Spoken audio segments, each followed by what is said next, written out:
Hey team, this is James from The World's Last Night. Listen guys, I debated doing 1 or 2 chapters today. I was going to do either 36 and 37 or just 36, and I've ended up deciding I'm just going to do 36, and it's probably going to be one of the shortest podcasts I've ever done.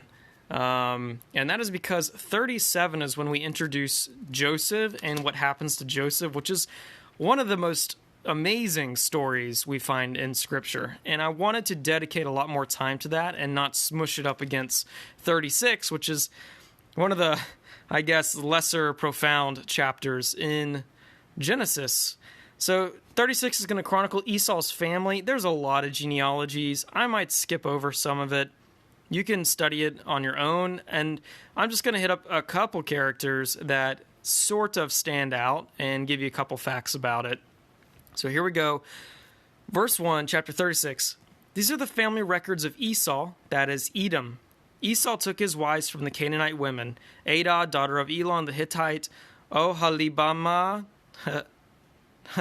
daughter of Anah, and granddaughter of Zibeon the Hivite, and Basemath, daughter of Ishmael and sister of Nebaioth. That might be Basemath.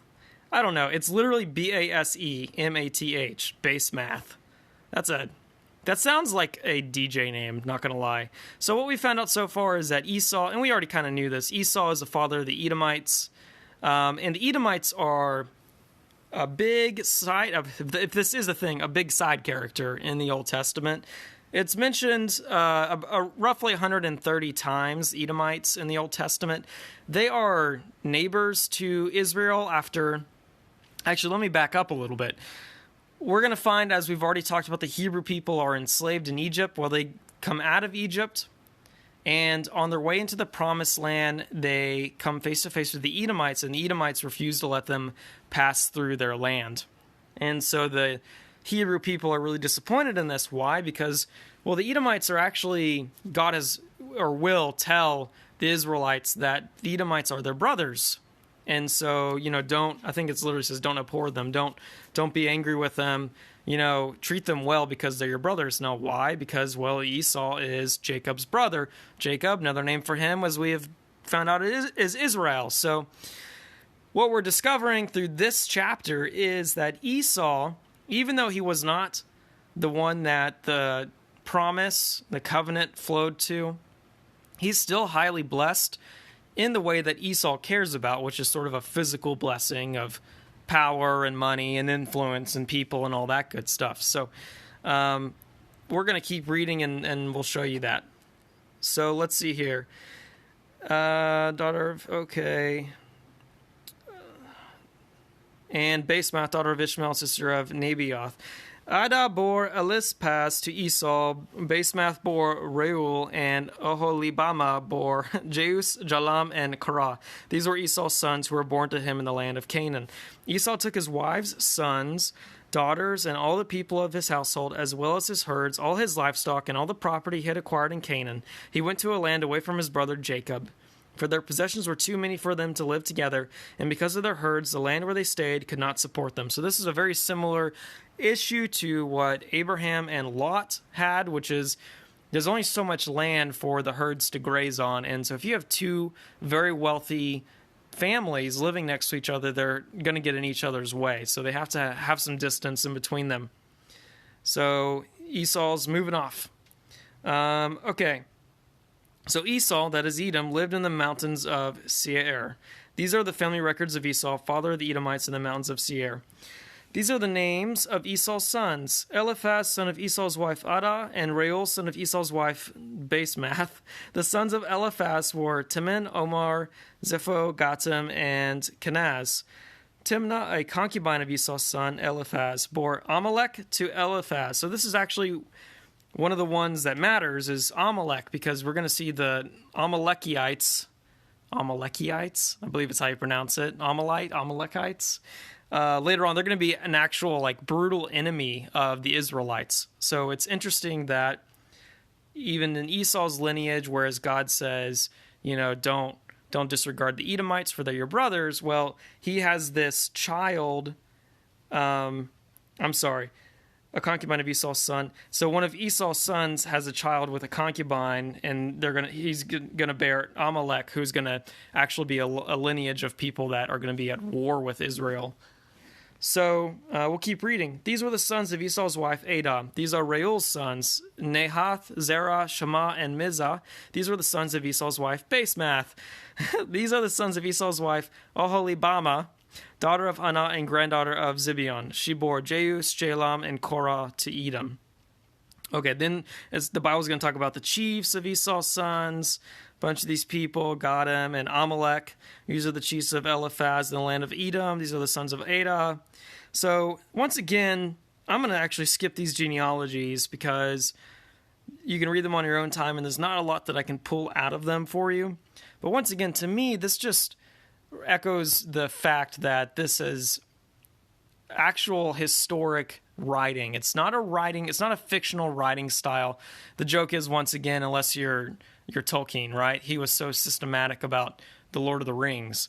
But when you read other ancient literature, such as the Iliad, such as the Epic of Gilgamesh, and various other works, you don't find this kind of writing, this kind of detail to genealogies because it's not entertaining. And so that's why some of the Bible is just historical records. When we get to Chronicles, I'm probably going to skip like the first 14 chapters of that book because it's pretty much basically genealogies. I might do like a greatest hits for like the first 14 chapters of that book and just point out certain people. The rest of that book is great. It's highly entertaining and I can pull a lot out of.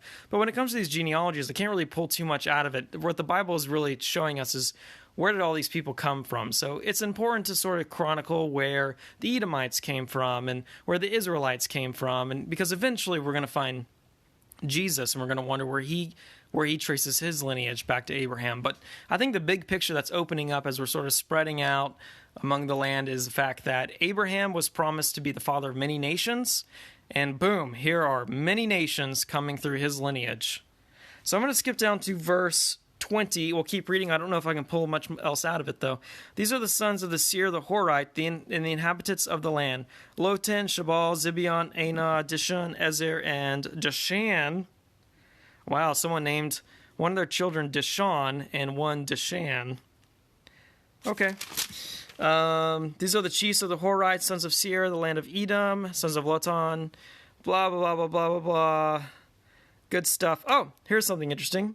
Verse 24, these are Zibeon's sons, Ahai and Anah.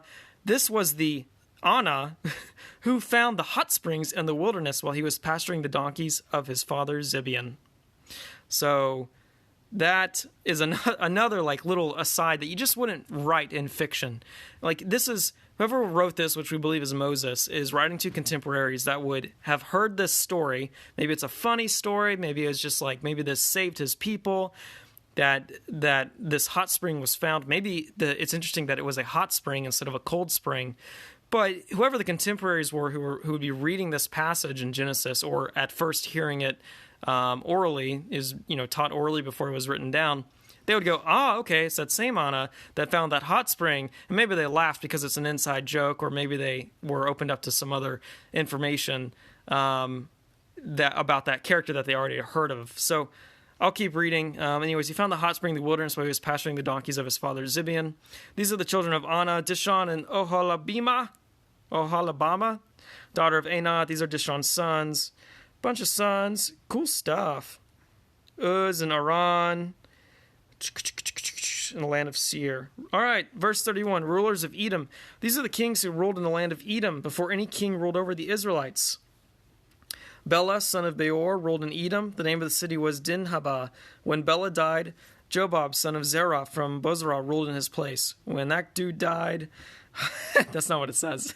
When Jobab died, Husham from the land of Temanites ruled in his place. When Husham died. So we're going to get through all these different rulers that are dying.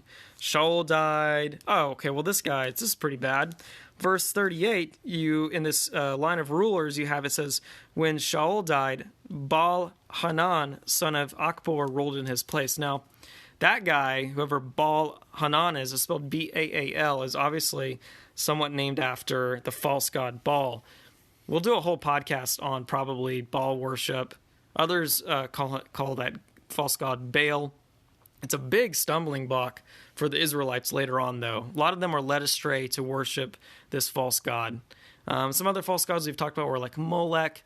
You have Ashura. That's another huge one. You'll talk, I think it's Ashura. I'll have to look up the pronunciation. But this other false god, they put up these poles and they do certain rituals around these poles to worship that false god. And you're just going to find that Israel is led astray to worship all these false gods. So this man is obviously named in conjunction with this false god.